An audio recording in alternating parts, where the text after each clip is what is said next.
ठीक। तो चलिए हम आज का हमारा जो टॉपिक है वो है सेल्फ डिफ्यूज़न। ठीक है, तो शुरू कर रहे हैं।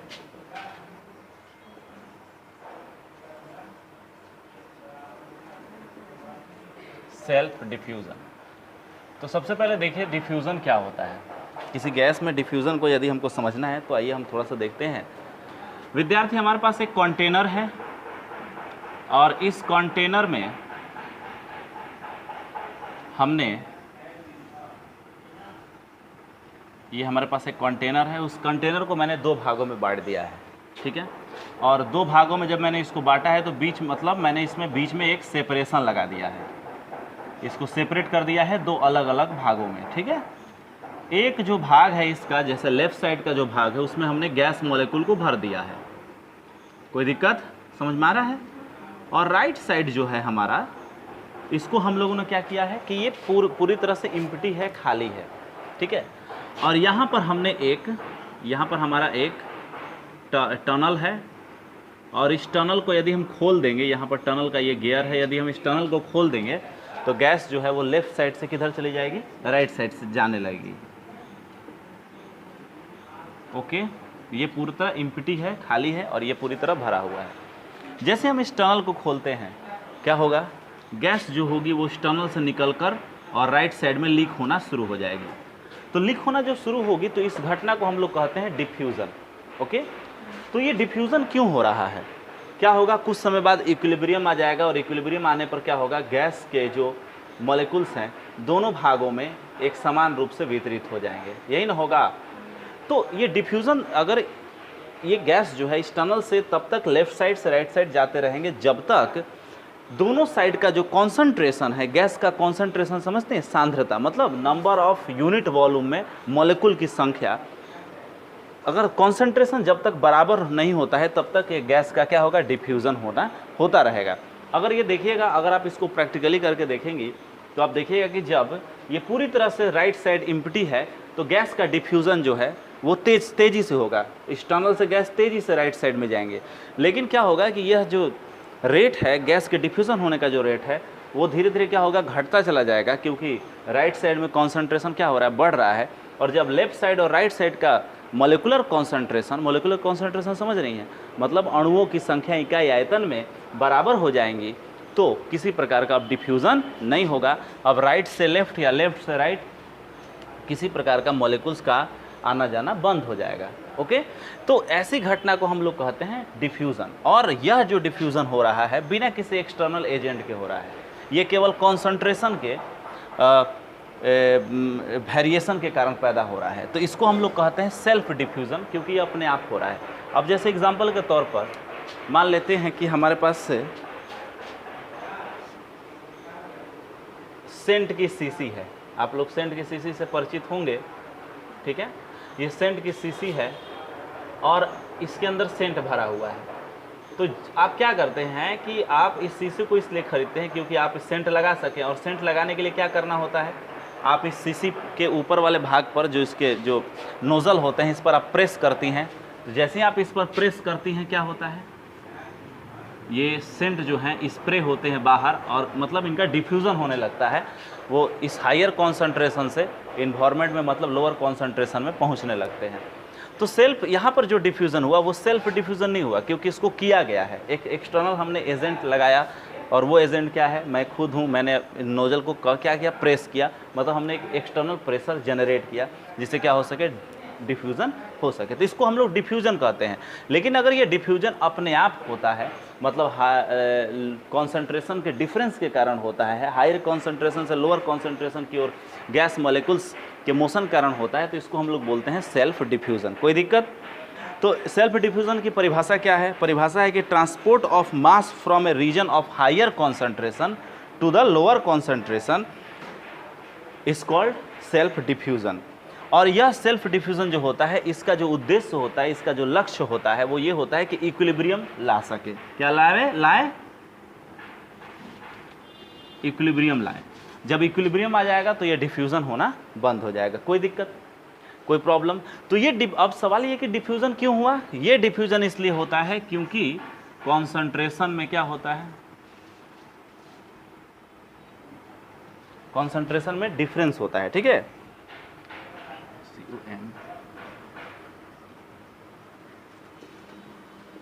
कॉन्सेंट्रेशन डिफरेंस के कारण, और इसकी जो दिशा होती है वो किधर होती है, हायर कॉन्सेंट्रेशन से लोअर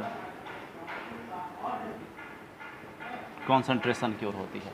तो हायर कॉन्सेंट्रेशन से किधर जाएगा, लोअर कॉन्सेंट्रेशन। तो ये जो इलाका है ये क्या हो जाएगा, हायर कॉन्सेंट्रेशन का, और ये जो भाग है राइट साइड जो है वो किसका होगा, लोअर कॉन्सेंट्रेशन का होगा। कोई दिक्कत। अब थोड़ा सा देख लेते हैं कि नंबर ऑफ मॉलिक्यूल जो हैं जो इस डिफ्यूज़न के में भाग लेते हैं। अब यहाँ से क्या होगा, मान लेते हैं कि टोटल मॉलिक्यूल्स जो हैं वो कितने हैं, n है। तो इक्विलिब्रियम कंडीशन में क्या होगा, जब इक्विलिब्रियम कंडीशन आएगा और दोनों साइड का जो ज्योमेट्री है सेम है और दोनों साइड का प्रेशर एंड टेम्परेचर सेम है, तो इक्विलिब्रियम कंडीशन में लेफ्ट साइड में n/2 मॉलिक्यूल होंगे और राइट साइड में क्या होंगे, n/2 मॉलिक्यूल होंगे ना। तो ये मॉलिक्यूल्स जो हैं वो क्या है, डिस्ट्रीब्यूट हो जाएंगे इक्वली। लेकिन अगर प्रेशर और टेम्परेचर दोनों साइड का डिफरेंस हो, इस साइड का जो ज्योमेट्री हो ये बड़ा हो, तो क्या होगा, इक्विलिब्रियम तो आएगा, लेकिन इक्विलिब्रियम पर ये हाफ की प्रोबेबिलिटी नहीं होगी, ये हाफ नहीं होगा। जो बड़ा साइज है वहाँ पर ज़्यादा मॉलिक्यूल्स होंगे और जो छोटा साइज है वहाँ मॉलिक्यूल्स क्या होंगे, कम होंगे। ओके, तो अब सवाल ये हो रहा है कि अगर इस सेल्फ डिफ्यूजन में हमको ये समझना है कि पर यूनिट टाइम में, पर सेकेंड कितने मॉलिक्यूल्स जो होंगे वो डिफ्यूज़ कर रहे हैं। जैसे मान लेते हैं कि डिफ्यूजन का जो रेट है,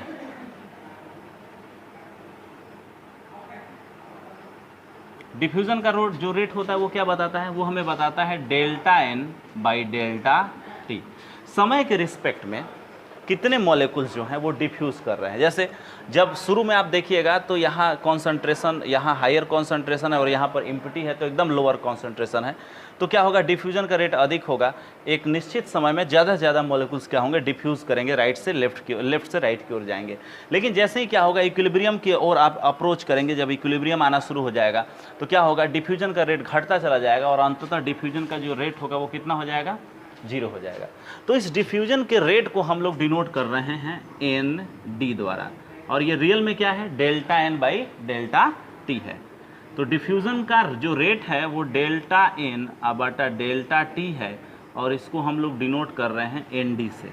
ओके, और इस ND का जो मान है, डिफ्यूजन का जो रेट है कि पर सेकेंड कितने मॉलिक्यूल्स डिफ्यूज करेंगे, वो ND ये प्रोपोर्शनल होगा कॉन्सेंट्रेशन ग्रेडियंट के।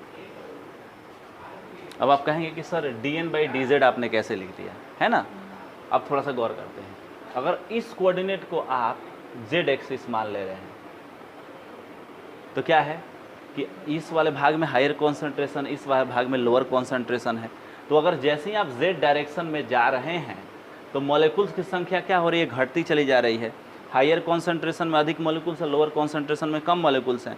तो इसका मतलब है कि z के रिस्पेक्ट में नंबर ऑफ मॉलिक्यूल्स क्या हो रहे हैं, चेंज हो रहे हैं, और इसके कारण क्या हो रहा है, डेंसिटी का डिफरेंस है, कॉन्सेंट्रेशन का डिफरेंस है, और इस डिफरेंस के कारण क्या हो रहा है कि एक नेट ऑस्मोटिक प्रेशर लगता है, मतलब जो क्या करता है, इसको डिफ्यूज कराता है। तो इसका मतलब ND जो है वो प्रोपोर्शनल होगा dN/dz का, या आप लिख सकते हैं ND बराबर एक डिफ्यूजन कोफिशिएंट आएगा D और ये हो जाएगा dN/dz। ओके, अब हमको इसी D का जो है वैल्यू निकालना है कि डिफ्यूजन कोफिशिएंट जो होता है वो किन किन बातों पर डिपेंड करता है। अब ये डिफ्यूजन कोफिशिएंट है क्या विद्यार्थी, आप सेंट का सीसी आपने देखा होगा, जैसे ही आप सेंट के सीसी को पर प्रेस करती हैं तो क्या होता है, सेंट पूरे रूम में फैल जाता है। तो इसका डिफ्यूजन का जो कोफिशिएंट है D का मान अधिक है, इसीलिए पूरे रूम में फैल जाता है तेज़ी से। लेकिन अगर इसका डिफ्यूजन रेट कम होता तो ये फैलेगा पूरे रूम में नहीं। जैसे आप गरम मसाला आप यूज करती होंगे, तो गरम मसाला और ऑर्डिनरी मसाले में क्या अंतर है। गरम मसाला का डिफ्यूजन, जैसे आप चिकन अपने घर बना रही हैं, किसी को मालूम नहीं चला, ठीक है, कोई कुत्तों को मालूम नहीं चला कि चिकन बन रहा, लेकिन जैसे ही गरम मसाला का छौंका लगाती हैं आसपास के पूरे इलाके में लोग जान जाते हैं। या फिर मिर्च, आप मिर्च छौंकती हैं तो क्या होता है, तेज़ी से सभी जगह स्मेल उसका फैलता है, तो उसका डिफ्यूजन रेट अधिक है ना। तो बहुत सारी चीज़ें जो होती है जिसका डिफ्यूजन रेट अधिक होता है, बहुत चीज़ें डिफ्यूजन रेट कम है, लेकिन सेंट का डिफ्यूजन रेट क्या होना चाहिए? अधिक होना चाहिए। नहीं तो कोई लगाएगा, काहे खातिर लगाएगा? सेंट क्यों लगाया जाता है? परफ्यूम लगाने का मतलब है कि दूसरे उसको करें, है ना, इसीलिए ना जी। अपने लिए थोड़े कोई लगाता है, अपने लिए लगाना होता तो नाक में घुसेड़ के चलते, अपने लिए कोई नहीं लगाता है, ठीक है। वो तो इसीलिए उसका डिफ्यूजन रेट क्या होना चाहिए? अधिक होना चाहिए। तो हमको डिफ्यूजन का जो रेट है एन डी, वो डी डिफ्यूजन कोफिशिएंट और D N by D Z पर डिपेंड करेगा, जहाँ जो डी है वो है डिफ्यूजन कोफिशिएंट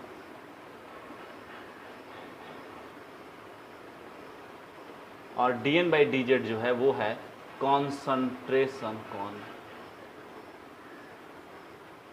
ग्रेडियंट। ओके, अब हम थोड़ा सा इसको पिक्चर में दिखा रहे हैं, ठीक है, कि लेयर बाय लेयर हम दिखा रहे हैं कि किस प्रकार से डिफ्यूजन हो रहा है।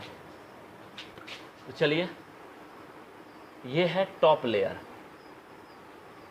ये आपको गैस हो गया जो डिफ्यूज कर रही है, और इसका ये हो गया टॉप लेयर है, ठीक है। ये है इसका मिडिल लेयर, याद आ रहा है ना, सेम इसी प्रकार से। और ये है इसका बॉटम लेयर। अब देखिए यहां पर ये मॉलिक्यूल्स सभी जगह हैं, लेकिन क्या है, कहीं मॉलिक्यूल्स का कॉन्सेंट्रेशन हाई है और कहीं मॉलिक्यूल्स का जो कॉन्सेंट्रेशन है वो क्या है? लो है।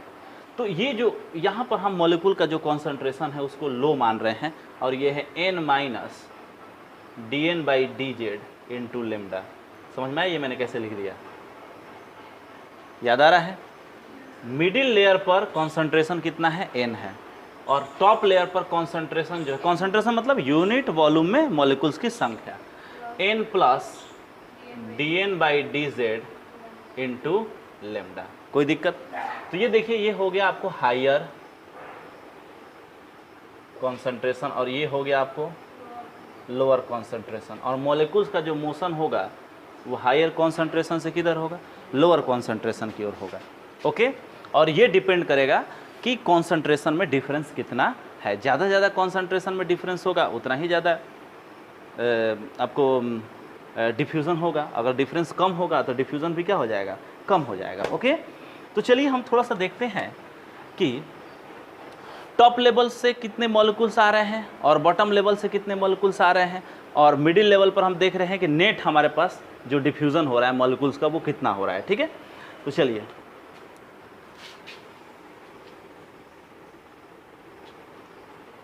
एन डी डिफ्यूजन का रेट एट टॉप कितना होगा?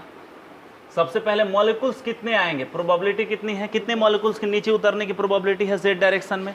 इस सब डायरेक्शन को जेड ले लीजिए, और वो कितना था पहले आपने दिख रहा है? कोई दिक्कत नहीं, इधर आ जाएंगे तो दिखेगा। ठीक है, तो डिफ्यूजन का जो रेट है वो टॉप लेवल पर है n/6, ये मॉलिक्यूल्स की संख्या हो गई। और उसके बाद आपको क्या चाहिए? मॉलिक्यूल्स की संख्या के बाद आपको ये इसका कॉन्सेंट्रेशन हो जाना चाहिए। तो ये कॉन्सेंट्रेशन कितना हो जाएगा विद्यार्थी? n/6। बहुत अच्छा,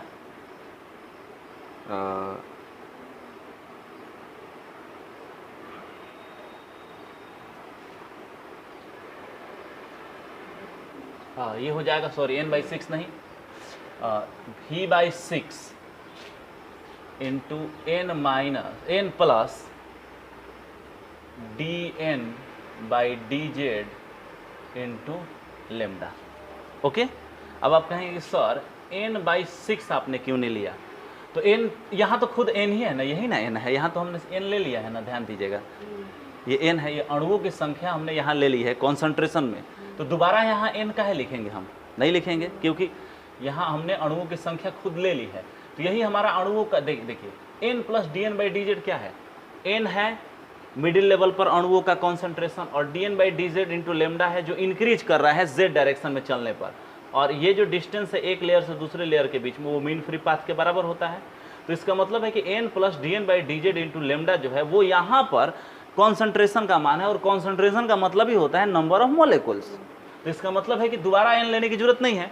और v आप जानते हैं मैंने क्यों लिया है, v का मतलब है कि पर यूनिट टाइम में कितने मॉलिक्यूल्स जो हैं वो आपको मोशन कर रहे हैं। तो पर यूनिट टाइम में जब मॉलिक्यूल्स मोशन करते हैं तो इसका मतलब है कि हमको यहाँ क्या लेना है, वेलोसिटी, क्योंकि वेलोसिटी हमें बताता है कि पर यूनिट टाइम में कितना मोशन हो रहा है। ओके, तो ये कितना हो जाएगा, v/6 इंटू आपको हो जाएगा n plus D N by D Z into lambda. अच्छा, मैंने पहले भी लिख दिया था। अब देखिए बॉटम लेयर के लिए क्या होगा, बॉटम लेयर पर कॉन्सेंट्रेशन के कारण जो रेट होता है, डिफ्यूजन का जो रेट होगा वो हो जाएगा v/6 n minus D N by D Z into lambda. अब थोड़ा सा गौर करते हैं विद्यार्थी, नेट आपका डिफ्यूजन कितना होगा इस मिडिल लेयर पर। अगर आप नेट डिफ्यूजन निकालना चाहती हैं तो टॉप में से आप क्या करोगे, बॉटम को घटा दोगे ना, तो क्या होगा एन डी नेट डिफ्यूजन बराबर होगा N D due to top minus N D due to bottom. यही ना होगा, समझ में आ रहा है यहाँ पर। तो ये कितना हो जाएगा, दिख तो नहीं, यहाँ कैमरा में नहीं दिख रहा होगा ना ये,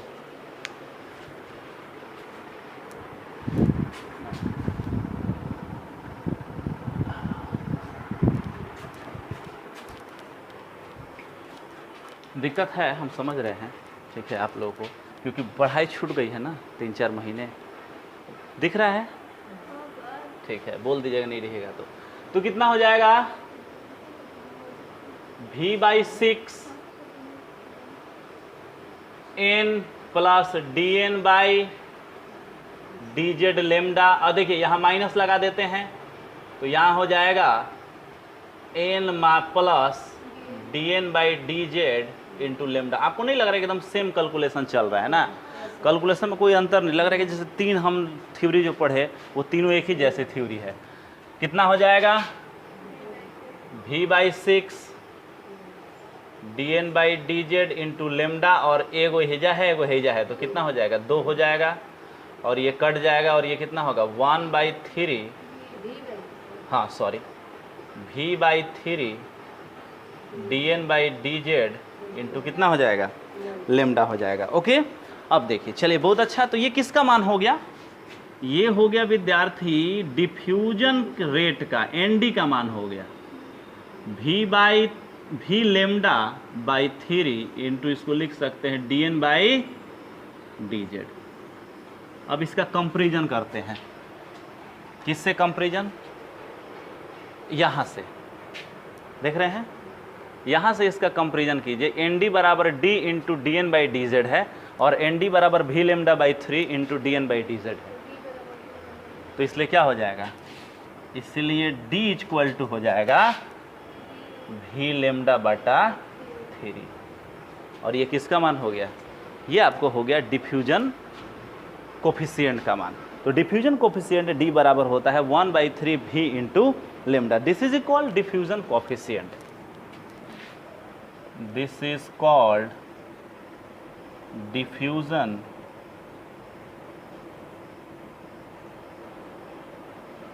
कोफिशिएंट। ओके, कोई दिक्कत, कोई प्रॉब्लम, चलिए बहुत अच्छा।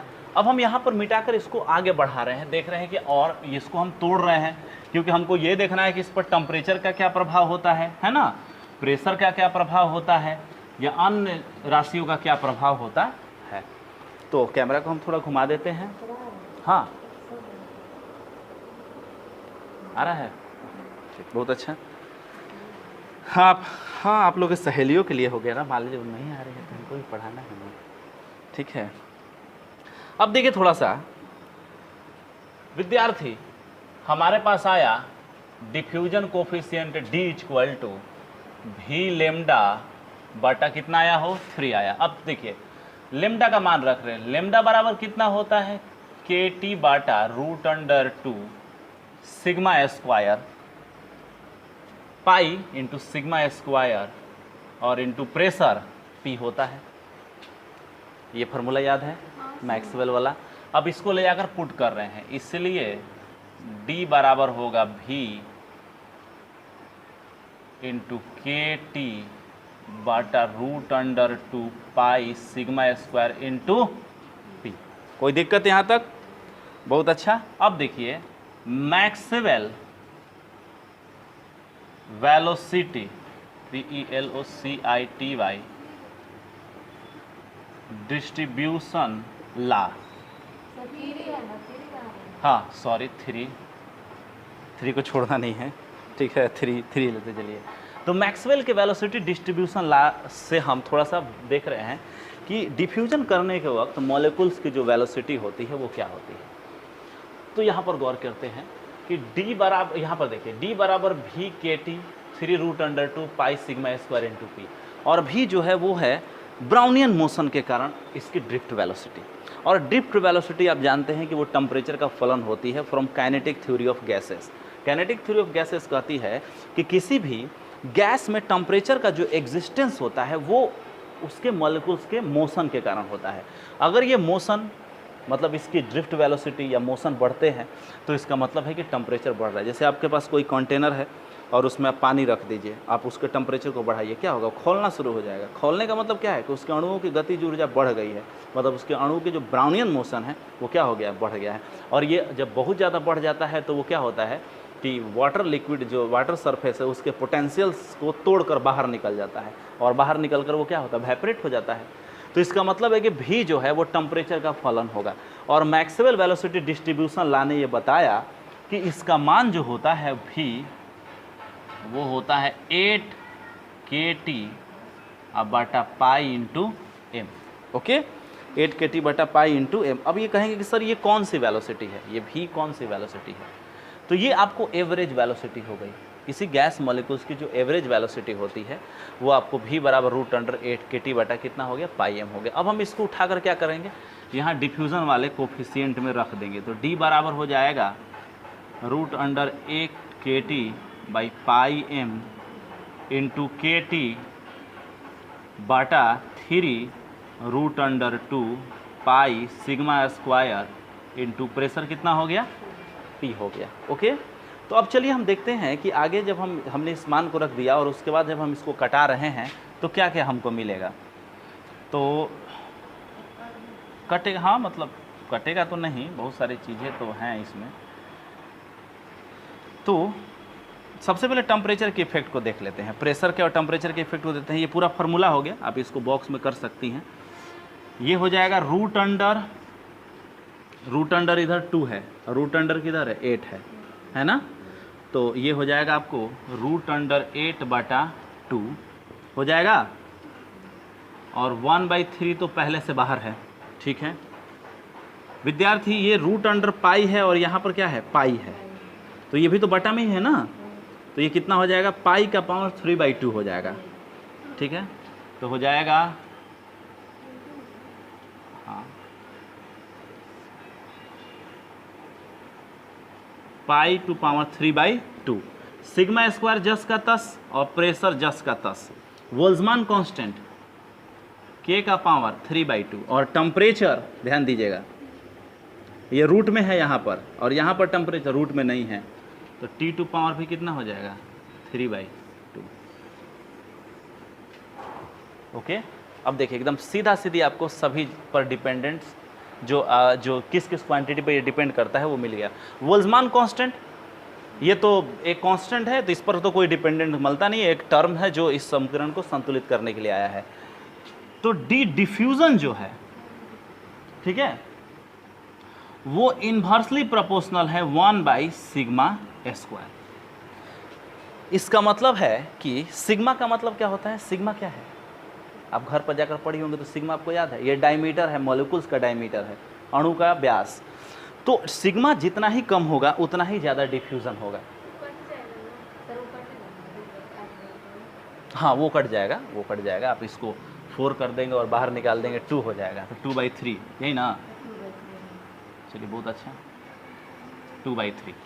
अब यहाँ पर देखिए इस टर्म को देखिए कि मॉलिक्यूल्स के डायमीटर जितने ही छोटे होंगे उतना ही डिफ्यूज़न क्या होगा, अधिक होगा। अब हमको बताइए आपके पास आपको सेंट बनाना है, और सेंट में आपने सेंट एक फ्लेवर होता है, ठीक है, और उस फ्लेवर को आपके पास 2 गैस हैं और उसमें आपको मिक्स करके उस फ्लेवर को डिब्बा में बंद कर देना है। मान लीजिए आप सेंट बनाने वाली कंपनी खोलती हैं, आपके पास हाइड्रोजन भी है, हीलियम भी है, ऑक्सीजन भी है, ठीक है। तो आप ऑक्सीजन के साथ मिश्रित करेंगे उस फ्लेवर को ताकि वो ज़्यादा डिफ्यूजन हो सके, या फिर हीलियम और हाइड्रोजन के साथ करेंगे, हीलियम और हाइड्रोजन के साथ, क्योंकि हीलियम और हाइड्रोजन के रेडियस छोटे होंगे और ऑक्सीजन के जो रेडियस होंगे वो बड़े होंगे। तो बड़ा अगर रेडियस या डायमीटर होगा तो डिफ्यूज़न क्या होगा, घट जाएगा। और डिफ्यूज़न मतलब होता है फैलाव, किसी गैस के विसरण मतलब फैलाव होना, और वो इन्वर्सली प्रोपोर्शनल होता है उसके साइज पर। साइज जितना ही कम होगा, जितने ही मॉलिक्यूल छोटे हों, उतना ही ज़्यादा डिफ्यूज़न होगा। ओके, कोई दिक्कत? चलिए, बहुत अच्छा। और गरम मसाला के बारे में समझ में आ रहा है? गरम मसाला का जो मॉलिक्यूल्स होता होगा, मतलब वो जो इससे डिफ्यूज़न ज़्यादा होगा, शायद मुझे मालूम नहीं है, लेकिन ये है। अब देखिए, टेम्परेचर डिफ्यूज़न जो है वो प्रोपोर्शनल है T⁻3/2, मतलब अगर टेम्परेचर क्या हो, समानुपाती है। टेम्परेचर आप बढ़ाएंगे तो डिफ्यूज़न क्या होगा, बढ़ जाएगा। टेम्परेचर अगर आप बढ़ा रहे हैं तो डिफ्यूज़न क्या होगा, बढ़ जाएगा, ठीक है। कोई दिक्कत? जैसे आप किसी टेम्परेचर जब बढ़ाते हैं तो इसका मतलब स्पष्ट है कि काइनेटिक एनर्जी बढ़ रही है। जैसे आप घी खौरा रहे हैं, क्या बोलते हैं उसको, घी बना रहे हैं, खौला रहे हैं, ठीक है। मान लीजिए आपके पास, हमारे घर में घी बनता है तो लाइन होता है, मतलब मक्खन, उसको गर्म करते हैं, तो गर्म करने पर क्या होता है, इतना गमकता है ना एकदम कि पूरा घर महक जाता है, वाह फालतू लगता है ना। तो ये क्या होता है ना कि सभी जगह फैलता है। फैलता क्यों है? क्योंकि टेम्परेचर बढ़ जाने के कारण उसकी गतिज ऊर्जा बढ़ जाती है, उसकी वेलोसिटी बढ़ जाती है और वो तेज़ी से मोशन करने लगता है, ठीक है। प्रेशर का इन्वर्सली प्रोपोर्शनल है। डिफ्यूज़न जो है वो इन्वर्सली प्रोपोर्शनल, यहाँ क्या दिखा रहा है, वो इन्वर्सली प्रोपोर्शनल आपको दिखा रहा है P। इसका मतलब अगर आप प्रेशर बढ़ाओगे तो डिफ्यूज़न क्या होगा, घटेगा, ठीक है। तो इस प्रकार से आपने ये डिपेंडेंस देख लिया कि डिफ्यूज़न जो है, डिफ्यूज़न का जो कोफिशिएंट है वो किन किन क्वांटिटी पे डिपेंड करता है, और डिफ्यूज़न का ये एक कंप्लीट फार्मूला हो गया, ठीक है, किसी गैस मॉलिक्यूल्स के लिए। कोई दिक्कत है यहाँ तक? अब थोड़ा सा देखते हैं कि कोफिशिएंट ऑफ विस्कोसिटी और डिफ्यूजन कोफिशिएंट के बीच क्या कोई रिलेशन है। थोड़ा सा हम इसको देख रहे हैं, ठीक है। तो थोड़ा सा गौर करते हैं, हल्का सा बस इसमें ट्रिक है। आपको याद होगा पिछले क्लास में हमने आपको पढ़ाया था कि विस्कोसिटी कोफिशिएंट क्या होता था, इसको हम लोग बोलते थे ईटा, और ये ईटा का जो मान होता है वो होता है 1/3 रो v इंटू लेमडा, याद आ रहा है। एंड डिफ्यूजन कोफिशिएंट कितना होता है, d बराबर v लेमडा 3, डिवाइड कर दे दोनों को, तो ईटा आबाटा में diffusion coefficient d equal to 1/3 rho v lambda आबाटा v lambda by 3, v lambda 3 cancel out, और ईटा बराबर रो इंटू डिफ्यूज़न। और आपको क्या मिला, एक बेहतरीन रिलेशन मिला। और ये रिलेशन डिफ्यूज़न बराबर, अगर आप डिफ्यूज़न लिखना चाहते हैं तो डिफ्यूज़न बराबर होगा ईटा बटा रो। कोई दिक्कत, कोई प्रॉब्लम? तो ये बहुत अच्छी बात है कि ये एक रिलेशन है, लेकिन ये रिलेशन एकदम एग्जैक्ट नहीं होता है। प्रैक्टिकली अगर हम एक्सपेरिमेंट करते हैं तो ये एकदम एग्जैक्ट नहीं है, क्योंकि हम बहुत सारे फैक्टर्स को छोड़ रहे हैं। तो बाय एक्सपेरिमेंट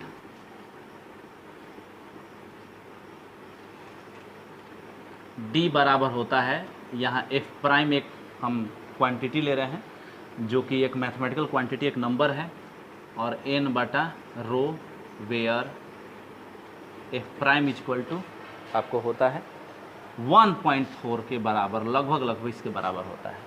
ये 1.4 वाला फैक्टर यहाँ पर आ जाता है, क्योंकि ये जो थ्योरियाँ हैं, ये थ्योरी जो है वो उसमें बहुत सारी चीज़ों की हमने उपेक्षा कर दी है। जैसे हमने लेयर्स को ले लिया, मान लिया कि एक ही लेयर्स पर सेम कॉन्सेंट्रेशन है, जबकि ऐसा होता नहीं है ना।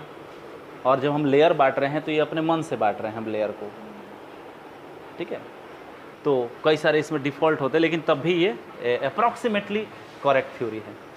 तो ये हमारी एक थ्योरी ख़त्म हो गई। इसमें आपको कोई दिक्कत है तो आप सवाल पूछ सकते हैं, कोई दिक्कत नहीं है, समझ में आ गया तो मैं इसको PDF करके आपको डाल दूंगा और आप वीडियो भी दोबारा देख सकती हैं। और उसके बाद हमारा जो नेक्स्ट टॉपिक है वो है ब्राउनियन मोशन। ओके।